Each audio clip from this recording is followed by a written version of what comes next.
तो अब हम लोग करेंगे नेक्स्ट क्वेश्चन।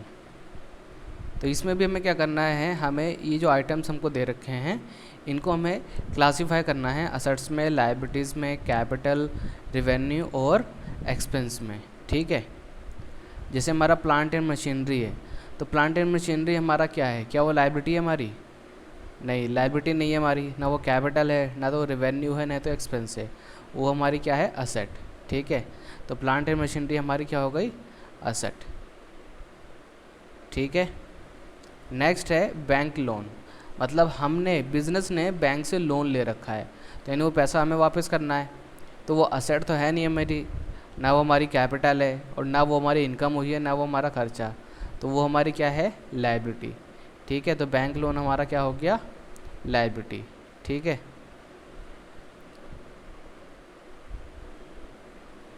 अब नेक्स्ट है हमारा सेल्स। सेल्स हमारी क्या है, ये सिंपल, ये हमारा एक रिवेन्यू है, रिवेन्यू मतलब इनकम। ठीक है, तो सेल्स हमारी क्या हो गई, रिवेन्यू हो गई। अब रेंट, देखिए जब भी यहाँ पे बात आए रेंट की और सैलरी वगैरह की, तो आपको ये समझना है कि ये रेंट हमको मिला नहीं है, ये रेंट हमने दिया है, हमने पे करा है। अगर हमने पे करा तो सिंपल सी बात है कि ये हमारा क्या होगा, ये होगा हमारा एक्सपेंस। ठीक है, ये हमारा क्या होगा, एक्सपेंस। तो रेंट हमारा हो गया एक्सपेंस। अब डिस्काउंट हमको मिला है, डिस्काउंट रिसीव हुआ है। डिस्काउंट अगर हमको रिसीव हुआ है तो वो असेट तो है नहीं, ना वो लायबिलिटी है, क्योंकि लायबिलिटी का मतलब क्या है कि हमें पे करना है, ना वो कैपिटल है, तो वो क्या है हमारी, वो हमारा रिवेन्यू है। ठीक है, तो डिस्काउंट रिसीव्ड हमारा क्या हो गया, रिवेन्यू। ठीक है, कैरेज इनवर्ड्स, अब देखिए कैरेज इनवर्ड का पहले मैं मतलब समझा देता हूँ। कैरेज इनवर्ड एक तरीके से एक ऐसा खर्चा है जब हम माल को अपने जो मेन ऑफिस है या फिर फैक्ट्री है वहाँ तक लेकर आते हैं, तो उस पर जो खर्चा होता है उसे बोलते हैं कैरेज इनवर्ड। मतलब हम कुछ किराया वगैरह दे देते हैं ना ऑटो वाले को, ये ठीक है, या फिर कोई और खर्चा, तो उसे हम बोलते हैं कैरेज इनवर्ड। उसी तरीके से हमारा एक होता है हमारा कैरेज आउटवर्ड। ठीक है, तो कैरेज आउटवर्ड मतलब कि हमने फैक्ट्री से माल हम बेचने के लिए हम लेके जा रहे हैं। ठीक है, तो वो भी हमारा क्या खर्चा है।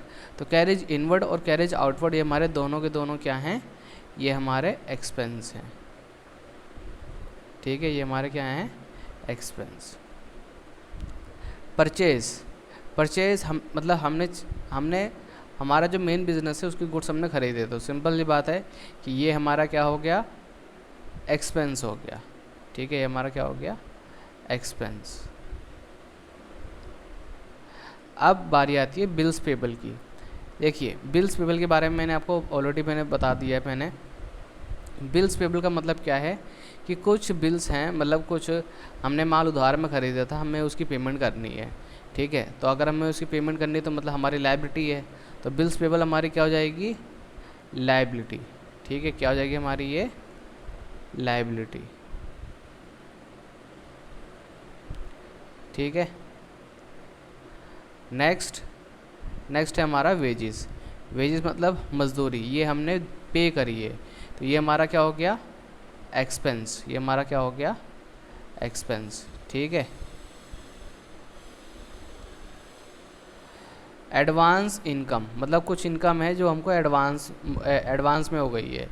तो सिंपल बात ये है कि ये अब ये है क्या, देखिए आप इसको रिवेन्यू नहीं बोल सकते हो।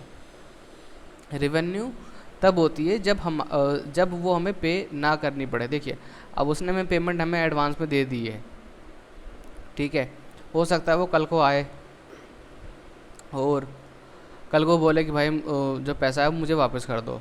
तो जो एडवांस इनकम होती है वो हमारी एक तरीके से लायबिलिटी होती है। ठीक है, वो हमारी क्या होती है, लायबिलिटी होती है। हाँ, अक्रूड इनकम जो होती है, अक्रूड इनकम, ठीक है, अक्रूड इनकम मतलब कि इनकम हमारी हो तो गई है लेकिन वो अभी हमें रिसीव नहीं हुई है, तो ये हमारी क्या है, ये है हमारी असेट। ठीक है, ये हमारी क्या है, असेट है। ठीक है, गुडविल, गुडविल हमारी असेट है। और फर्नीचर एंड फिक्चर्स, फर्नीचर और फिक्चर्स ये हमारे असेट होती है। ठीक है, और आउटस्टैंडिंग एक्सपेंस यानी ऐसे खर्चे मतलब ऐसी सर्विसेज ऐसी सर्विस है या फिर ऐसा कुछ कोई चीज़ है जो हमने यूज़ करी है लेकिन हमने उसकी अभी पेमेंट नहीं करी है, ठीक है। तो ये हमारे क्या होते हैं, ये हमारी लायबिलिटी होती है, क्योंकि ये हमको पे करनी है, ठीक है, क्योंकि हमको क्या करनी है, हमको पे करनी है। कैपिटल तो कैपिटल ही रहेगी बस। तो आई थिंक अब आपको थोड़ा बहुत असेट, लायबिलिटी, कैपिटल, रिवेन्यू, इन सब चीज़ों में डिफरेंस समझ में आया होगा कि कौन सा आइटम क्या होता है, ठीक है। तो चलिए अब हम नेक्स्ट वीडियो में बात करेंगे जर्नल एंट्रीज़ के बारे में।